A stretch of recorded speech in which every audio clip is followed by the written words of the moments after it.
দিনের যে সমস্ত করণীয়, যে সমস্ত আমল রয়েছে তার ভিতরে সবচেয়ে গুরুত্বপূর্ণ আমল কোনটা? জুমার নামাজ আদায় করা। সবচেয়ে গুরুত্বপূর্ণ আমল কোনটা? জুমার দিনের সবচেয়ে গুরুত্বপূর্ণ আমল হলো জুমার সালাত আদায় করা।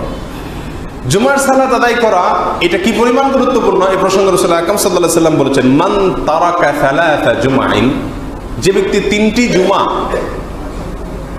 এক নাগাড়ে অথবা 3টি জুমা তিনি ত্যাগ করবেন, পড়বেন না, 3টি জুমা উপস্থিত হবেন না, তাহাউনান, অলসতা করে, তাহলে তবে আল্লাহ আলা কলবিহি, আল্লাহ সুবহানাহু ওয়া তাআলা তার অন্তরে মোহর মেরে দিবেন, এই অন্তরে আর হেদায়েত গ্রহণ করবে না। আপনার একটা জিনিস খেয়াল করবেন, কিছু লোক সমাজে আছে হতভাগা, এরা জুমার নামাজে হাজির হয় না, এবং নিয়মিত যারা জুমার নামাজে হাজির হয় না, দেখেন এদের জীবনে হেদায়েত বা সঠিক পথের সন্ধান বা জীবনে ভালো এবং জান্নাতের পথে আসার ঘটনা খুবই রেয়ার, কারণ এদের অন্তরে আল্লাহ সুবহানাহু ওয়া তাআলা মোহর মেরে দেন। হ্যাঁ, যদি কোনো ওজনের কারণে কারোর জুমা ছুটে যায়, যেমন আমাদের প্রবাসী ভাইরা অনেকেই আমাদের কাছে প্রশ্ন করেন অনেক সময় যে কোম্পানির চাকরি করেন, সেখানে জুমার সময় ছুটি দেওয়া হয় না, অথবা এমন মরুভূমিতে এমন জায়গায় তাদের ডিউটি, সেখান থেকে জুমার মসজিদ বহু দূরে, তারা যেতে পারেন না। তাদের কথা ভিন্ন, কারণ হাদিসে বলা হয়েছে তাহাউনান, যে ব্যক্তি অলসতা করে 3 জুমা বাদ দেয় তার অন্তরে আল্লাহ সুবহানাহু ওয়া তাআলা মোহর মেরে দিবেন। অতএব কোনো অবস্থাতেই একজন মুমিন জুমার নামাজের গুরুত্ব তার কাছে কম থাকতে পারে না, সবচেয়ে বেশি গুরুত্ব তিনি জুমার নামাজে দিবেন। এই বিষয়ে সহিহ মুসলিমের আরেকটা হাদিস আসছে, নবী সাল্লাল্লাহু আলাইহি ওয়াসাল্লাম বলেছেন, হয় তোমরা জুমার ব্যাপারে অলসতা বন্ধ করবে, আর না হলে আল্লাহ তাআলা তোমাদের অন্তরে মোহর মেরে দিবেন, সিল মেরে দিবেন, সিল গালা করে দিবেন অন্তরকে, এই অন্তরে আর ভালো কিছু প্রবেশ করবে না, সকল দুয়ার বন্ধ হয়ে যাবে। মোহতারাম হাজিরিন, আমরা যারা জুমার নামাজে দেরিতে আসি অথবা দায় সারা জুমার নামাজ পড়ি, কোন রকম ইমাম সাহেবের খুতবার আওয়াজ শোনা গেলে বাসা থেকে রওনা দেই, অথবা কেরাত শুরু হলে, একামত শুরু হলে দৌড় দিয়া কোনো রকম পিছনে এসে দাঁড়াই, তারাও এই দলের কিছুটা হলেও অন্তর্ভুক্ত। কারণ আপনি জুমার নামাজ পড়ছেন, দায় সারা জুমার নামাজ, যে আসছে না এবং তার সাথে পার্থক্য আপনার অবশ্যই আছে, কিন্তু আপনিও অলসতা করছেন, তিনিও অলসতা করছেন। এই বিষয়ে রাসূল আকরাম সাল্লাল্লাহু আলাইহি ওয়াসাল্লামের বেশ অনেকগুলো হাদিস রয়েছে। আর সে প্রসঙ্গে আমরা বলতে চাই, জুমার দিনের দ্বিতীয় আমল এবং দ্বিতীয় করণীয় হলো তাড়াতাড়ি ভোরে ঘুম থেকে ওঠা অন্য দিনের তুলনায়, আর জুমার নামাজেও সবচাইতে তাড়াতাড়ি আসা। অন্য 5 ওয়াক্ত নামাজে আপনি একামতের আগ দিয়ে আসেন, অসুবিধা নেই, কিন্তু জুমার নামাজ অন্য 5 ওয়াক্ত নামাজের মতো নয়, এখানে আপনাকে যথেষ্ট আগে আসতে হবে, রাসূল আকরাম সাল্লাল্লাহু আলাইহি ওয়াসাল্লাম নির্দেশ করেছেন, এবং এর বিশেষ ফজিলত রয়েছে। আমরা তো অন্য দিনে সকালে যা ঘুম থেকে একটু আগে উঠি, শুক্রবারে সবচাইতে দেরিতে উঠি। প্রায় 95% মানুষ বা তারও বেশি সংখ্যক মানুষ আমাদের সমাজে এই দশা, 5 ওয়াক্ত নামাজি মানুষের একই দশা। জুমার দিনে বরং একটু দেরিতে উঠি, অথচ এই দিন একটু আগে ওঠার কথা, আর জুমার নামাজে আগে হাজির হওয়ার কথা। জুমার নামাজে আগে হাজির হওয়া সম্পর্কে একটি হাদিস রয়েছে, তিরমিজিতে হাদিসটি বর্ণিত হয়েছে বিশুদ্ধ সূত্রে। এই হাদিসটি সম্পর্কে মুহাদ্দিসদের কেউ বলেছেন, ফজিলত এবং মর্যাদার যত হাদিস আছে গোটা কোরআন হাদিসের বিশাল ভান্ডার জুড়ে এই হাদিসটি হলো ফজিলতের হাদিসগুলোর ভিতরে সবচাইতে চূড়ান্তভাবে সবচেয়ে বেশি সংখ্যক ফজিলতের কথা এই হাদিসে রয়েছে। আর সেই হাদিসটি হলো রাসূল আকরাম সাল্লাল্লাহু আলাইহি ওয়াসাল্লাম বলেছেন, মান ইগতাসালা ইয়াউমাল জুমআতি ওয়া গাসসাল, যে ব্যক্তি জুমার দিনে গোসল করলো এবং করালো। কেউ কেউ বলেছে যে বিবাহিতের জন্য সবাসের কথা বলা হয়েছে, আবার অনেকে বলেছেন এখানে উদ্দেশ্য হলো ভালো করে চুল টুল ইত্যাদি মাথা টাথা ধুয়ে ভালো করে উত্তম রূপে যে ব্যক্তি জুমার দিনে গোসল করলো। 1 ওয়াবাক্কারা ওয়াবতাকার, তাড়াতাড়ি উঠলো, জুমার সময় তাড়াতাড়ি হাজির হলো। 3 ওয়াদানা, ইমামের সবচেয়ে খতিবের সবচেয়ে কাছাকাছি গিয়ে বসলো। 4 ওয়াস্তামা, জুমার আলোচনা খুতবা খুব মনোযোগ সহকারে শুনলো। 5 ও আনসাতা, এবং চুপ থাকলো, কোনো কথা বলল না। এই 5টি কাজ যে ব্যক্তি করবে, কানা লাহু বিকুল্লি খুতওয়াতিন ইয়াখতুহা আজরু সানাতিন সিয়ামুহা ওয়া কিয়ামুহা, তাহলে সেই ব্যক্তিকে আল্লাহ সুবহানাহু ওয়া তাআলা বাসা থেকে মসজিদে আসার সময় যে সে পায়ে হেঁটে আসছে, প্রতি কদমে আল্লাহ সুবহানাহু ওয়া তাআলা 1 বছর রোজা রাখার, 1 বছর রাত জেগে তাহাজ্জুদ পড়ার সওয়াব দিবেন। আপনি ইসলামের যত ফজিলত, কোরআন হাদিসে যত ফজিলতের কথা শুনছেন আজ পর্যন্ত, ক্যালকুলেশন করে দেখেন এর চাইতে বেশি ফজিলতের কোনো হাদিস কোরআন হাদিসে আর কোথাও নেই। আপনি হিসাব করে দেখেন, আপনার বাসা যদি একটু দূরে হয় আর জুমার নামাজের সময় আপনি আসেন, কতগুলো কদম দেওয়া হয়? 200, 300, 400, 500 কদম যদি হয়, তাহলে 500 কদমে 500 বছর রোজা রাখা, 500 বছর তাহাজ্জুদ পড়া এক নাগাড়ে, এর সওয়াব আপনি শুধু জুমার নামাজে আসার সময় আপনি অর্জন করতে পারছেন। এত অল্প বিনিয়োগে এত বিশাল ফজিলত আর কোনো আমলে পাওয়া যায় না। এটা জুমার দিনে পাওয়া যায় 5টা কাজ করলে। কয়টা কাজ করলে? আবারও বলছি, নাম্বার 1, ভালো করে গোসল করবে, ভালো করে উত্তমভাবে গোসল করবেন এবং সকালে তাড়াতাড়ি উঠবেন, জুমায় তাড়াতাড়ি উপস্থিত হবেন। 3, ইমামের খুব কাছাকাছি এসে, যে যত কাছাকাছি এসে বসতে পারেন ততই ভালো। এবং 4, মনোযোগ সহকারে খুতবা শুনবেন। এবং 5, খুতবার সময় একেবারে পাথরের মতো চুপ থাকবেন। এই 5টা কাজ যদি করেন তাহলে সওয়াব পাওয়া যাবে। আল্লাহ তাআলা আমাদের সকলকে তৌফিক দান করুন। তাহলে জুমার দিনের দ্বিতীয় করণীয় পেয়ে গেলাম। নাম্বার 3, জুমার দিনের তৃতীয় করণীয় হলো আল্লাহর কাছে দোয়া করা। আল্লাহর কাছে দোয়া করা। জুমার দিন এটা দোয়া কবুলের একটা বিশেষ দিন। রাসূল আকরাম সাল্লাল্লাহু আলাইহি ওয়াসাল্লাম বলেছেন, জুমার দিনে একটি বিশেষ মুহূর্ত আছে, একটি বিশেষ সময় আছে। এই সময়ে বান্দা যদি আল্লাহর কাছে কিছু চায়, তাহলে আল্লাহ সুবহানাহু ওয়া তাআলা সেই চাওয়াকে সাথে সাথে কবুল করেন। কিন্তু সেই সময়টা ঠিক কোন সময় সেটা হাদিসে নির্দিষ্ট করে বলা হয়নি। জুমার দিন সেটা কি সকালে না দুপুরে, জুমার সময় না বিকেলে না সন্ধ্যায় না আগের রাতে, এটা নির্দিষ্ট করে দেওয়া হয়নি। কেন নির্দিষ্ট করে দেওয়া হয়নি? ওই যে লাইলাতুল কদরের মতো, যাতে করে সারা দিন ভরে মানুষ দোয়ার জন্য চেষ্টা করে।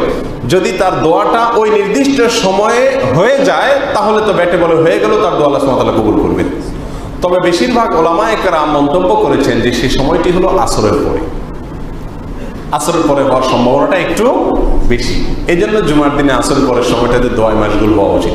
এক্ষেত্রেও দেখা যায় আমাদের চিত্র সম্পূর্ণ উল্টো। আমাদেরকে শয়তান আসলে যেই কাজগুলোতে আমরা সবচেয়ে বেশি লাভবান হব, ওই কাজগুলো থেকে ততটাই শয়তান আমাদেরকে দূরে সরিয়ে রাখে। এই জন্য দেখবেন আসরের পরে জুমার দিন পারিবারিক এবং সামাজিক আড্ডা সবচাইতে বেশি জমে। যত মিটিং, সেটিং, ফিটিং, আড্ডা, বৈঠক, চা চক্র, এগুলো অন্য যে কোনো দিন বিকেলের চাইতে জুমার দিন বিকেলে বেশি হয়। দোয়া টোয়া করবে সেই মানসিকতা মানুষের থাকে না, মানুষ ভুলে যায়। আল্লাহ তাআলা আমাদেরকে জুমার দিনের এই আমলটিও করার তৌফিক দান করুন। নাম্বার 4, জুমার দিনের, জুমার পরেই সিরিয়ালে এটা 2 আসা উচিত ছিল। সবচেয়ে গুরুত্বপূর্ণ আমল হলো রাসূল আকরাম সাল্লাল্লাহু আলাইহি ওয়াসাল্লামের প্রতি এই দিনে বিশেষ করে বেশি বেশি দরুদ পাঠ করা। জুমার দিনে বেশি বেশি দরুদ পাঠ করা। জুমার দিনে আপনি রাসূল আকরাম সাল্লাল্লাহু আলাইহি ওয়াসাল্লামের জন্য যে দরুদ পাঠ করবেন এবং অন্য যে কোনো সময় পাঠ করবেন, এই দরুদ পাঠের লাভ এবং উপকারিতা আপনি নিজেই অর্জন করবেন। দরুদ মানে হলো রাসূলের জন্য দোয়া করা। রাসূলের জন্য দোয়া এমন এক জিনিস, তার জন্য আপনি যত দোয়া করবেন তত বেশি আপনার লাভ হবে। আপনার দোয়ার কোনো প্রয়োজন রাসূলের নাই। রাসূল আকরাম সাল্লাল্লাহু আলাইহি ওয়াসাল্লাম কি আমাদের দোয়ার মুখাপেক্ষী? আল্লাহ তার রাসূলকে কি দিবেন না দিবেন আমাদেরকে জিজ্ঞাসা করে দিবেন? আমাদের বলা না বলার উপরে কোনো কিছু ডিপেন্ড করে? কিন্তু তার জন্য দোয়া করলে আল্লাহ সুবহানাহু ওয়া তাআলা আমাদেরকে দিবেন। আপনার বস তার সন্তানকে, তার পরিবারের কোনো লোককে, তার প্রিয় কোনো মানুষকে আপনি কোনো গিফট দিলেন, এই গিফটের তার মুখাপেক্ষিতা নাই, তার এগুলোর অভাব নাই। তারপর আপনি যদি বাচ্চার হাতে একটু দেন, তাতে তিনি সন্তুষ্ট হবেন কি হবেন না? আল্লাহ নবীর জন্য যখন কেউ দোয়া করে, দুরূদ পাঠ করে, সঙ্গে সঙ্গে আল্লাহ সুবহানাহু ওয়া তাআলা ওই ব্যক্তির প্রতি সন্তুষ্ট হন।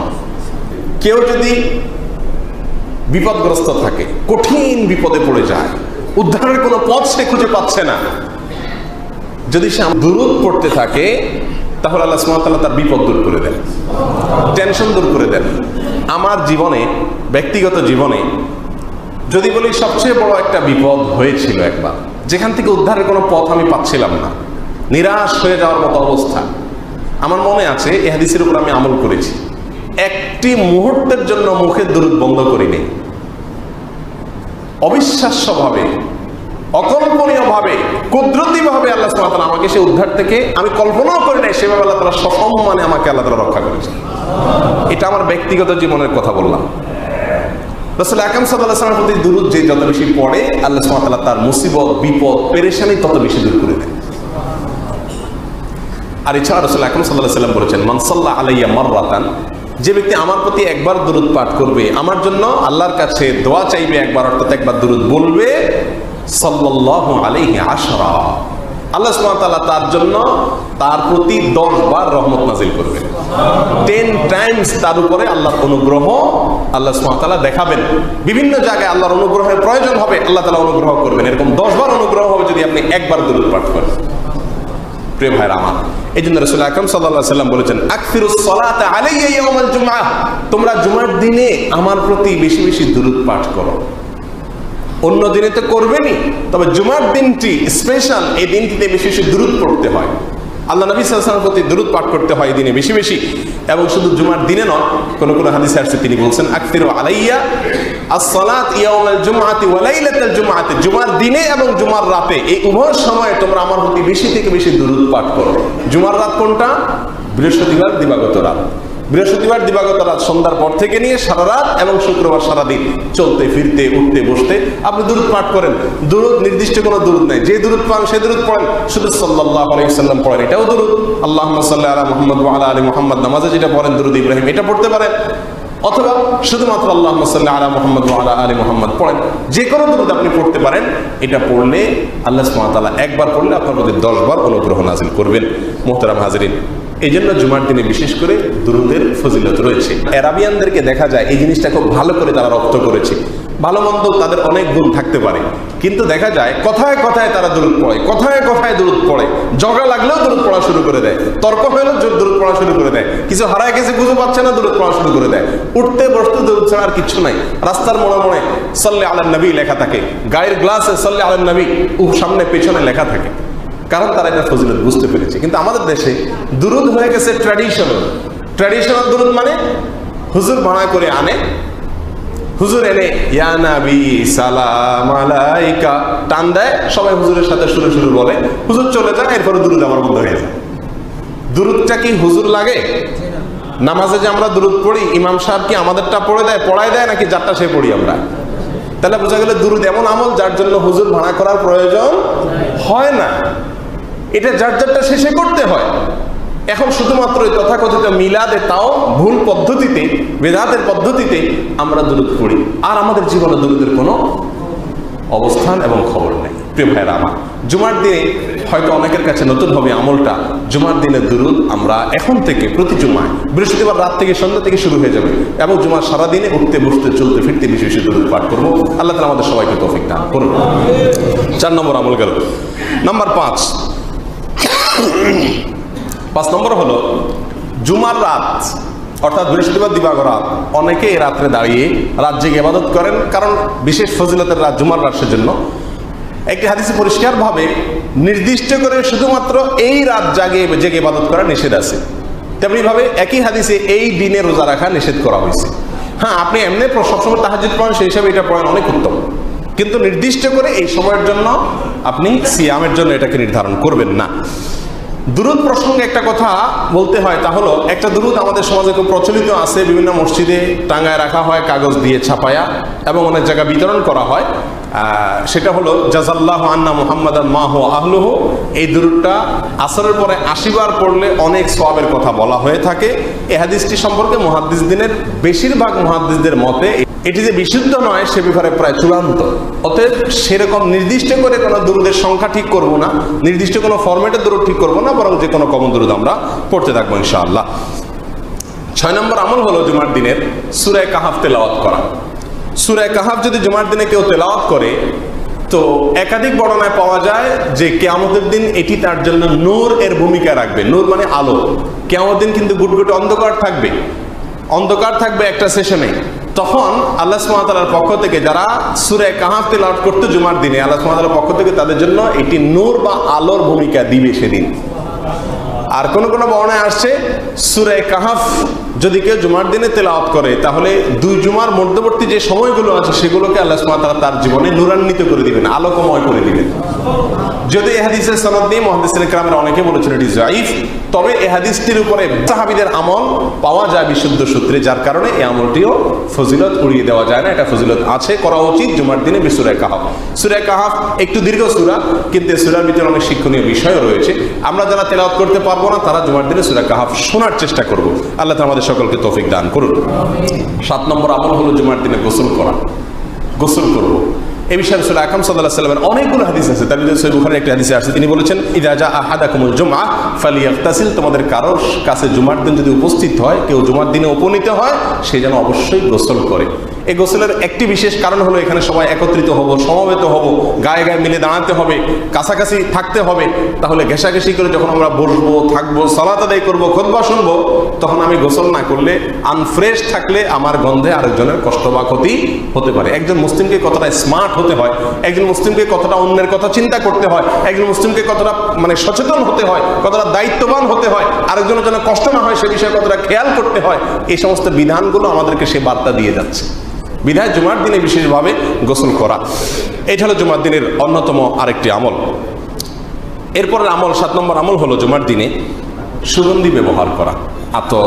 অথবা যে সুগন্ধি আপনার কাছে অ্যাভেলেবেল আছে সেটা ব্যবহার করে আপনি আসা, যদি আপনি অ্যালার্জির রোগী না হন। অনেকের অ্যালার্জি আছে, তাদের জন্য সুন্নত হবে না, বাকি যাদের অ্যালার্জি নেই আতরে বা সুগন্ধিতে, তারা সুগন্ধি ব্যবহার করবেন। 8 নম্বর আমল হলো পায়ে হেঁটে মসজিদে আসা।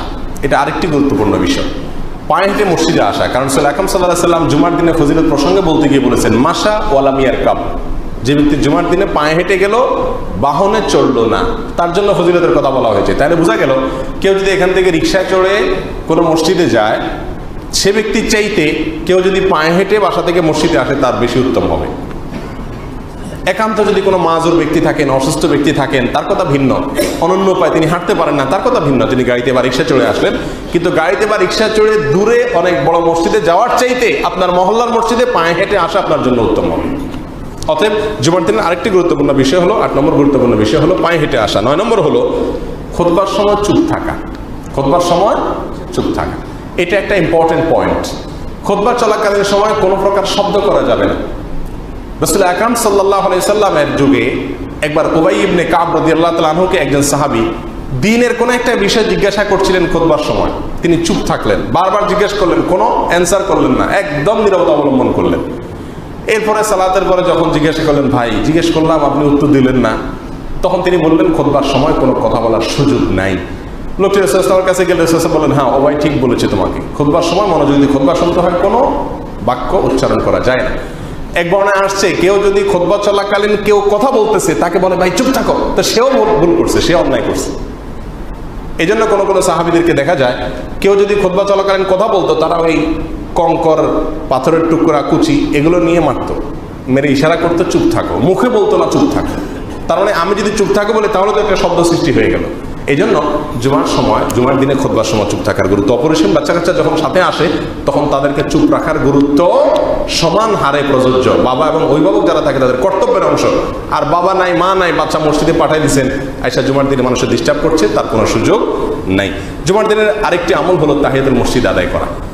10 নম্বরের আমল তাহিয়াতুল মসজিদ। এটা জুমার দিনের আমল আসলে না, এটা যে কোনো সময়ের আমল, কিন্তু জুমার দিনে স্পেশালি বলতে হচ্ছে এই জন্য যে একবার রাসূল আকরাম সাল্লাল্লাহু আলাইহি ওয়াসাল্লাম খুতবা চলাকালীন সময়, আলোচনা করার সময় একজন ব্যক্তি আসলেন, বসে গেলেন। তিনি হয়তো সৌজন্যতা দেখিয়েছেন যে রাসূল কথা বলছেন, আলোচনা করছেন, এখন আমি আলোচনা আসলে নামাজ পড়াটা ঠিক হবে না। রাসূল সাল্লাল্লাহু আলাইহি ওয়াসাল্লাম বললেন যে তুমি কি 2 রাকাত নামাজ পড়েছো মসজিদের? তিনি বলেন পড়ি নাই। বলছেন কুম ফাসাল্লি, দাঁড়াও, ফাসাল্লি রাকাতাইন অথবা ফারকা রাকাতাইন, দাঁড়াও, তুমি 2 রাকাত মসজিদের সালাত পড়ো, তারপরে তুমি বসো। অতএব জুমার দিনে বিশেষভাবে মসজিদে আমরা যখন আসব, ওয়াজ আলোচনা যদি চলে, ওই সময়ও আমরা 2 রাকাত নামাজ না পড়ে বসবো না। এরপরে জুমার দিনে আরেকটি গুরুত্বপূর্ণ বিষয় হলো কাতার ভেঙে সামনে না আসা। অনেকে আসেন, একটু দেরিতে আসলেন, কাতার ভেঙে সামনে আসলেন, মনে করেন ফাঁকা জায়গা আছে। একে তো ফাঁকা জায়গা যিনি রাখছেন তিনি ভুল করছেন, আশপাশের লোক এটা ফিল আপ করে বসা উচিত। আর যিনি পরে আসছেন তিনি ভেঙে আসবেন না, কারণ এক বর্ণায় আসলে রাসূল সাল্লাল্লাহু আলাইহি ওয়াসাল্লাম বলছেন যে কাতার ভেঙে যদি সামনে আসে সে যেন জাহান্নামের দিকে অগ্রসর হচ্ছে, তার এই অগ্রসর হওয়াটা জাহান্নামের দিকে তাকে অগ্রসর করে দেবে। বিধায় কাতার ভেঙে আসা স্পেশালি জুমার দিনে নিষেধ। আপনি কাতার ভেঙে না এসে এমনি আপনার যদি মনে হয় যে খুব বেশি ইম্পর্টেন্ট, তাহলে আপনি আগে আসবেন এবং আপনার জায়গা দখল করবেন, আর না হলে যেখানে পাবেন সেখানে বসে যাবেন। জুমার দিনে এরকম আরো বহুত ফজিলত এবং করণীয় আছে, কিন্তু আমাদের সময় একবার শেষ প্রান্তে চলে আসছি আমরা। আল্লাহ সুবহানাহু ওয়া তাআলা আমাদের সকলকে জুমার দিনের সমস্ত ফজিলতপূর্ণ আমলগুলো করার তৌফিক দান করুন। বিশেষ করে জুমার দিনে নতুন কিছু কথা আমরা জানলাম, অনেকের জন্য হয়তো নতুন হতে পারে। জুমার দিন ফজরের সময় উপস্থিতি হওয়া এবং জুমার দিন বিশেষ দুরূদ পাঠ করা, সূরা কাহফ তেলাওয়াত করা এবং শোনা, এই বিষয়গুলোকে আমরা বিশেষভাবে যত্নের সাথে খেয়াল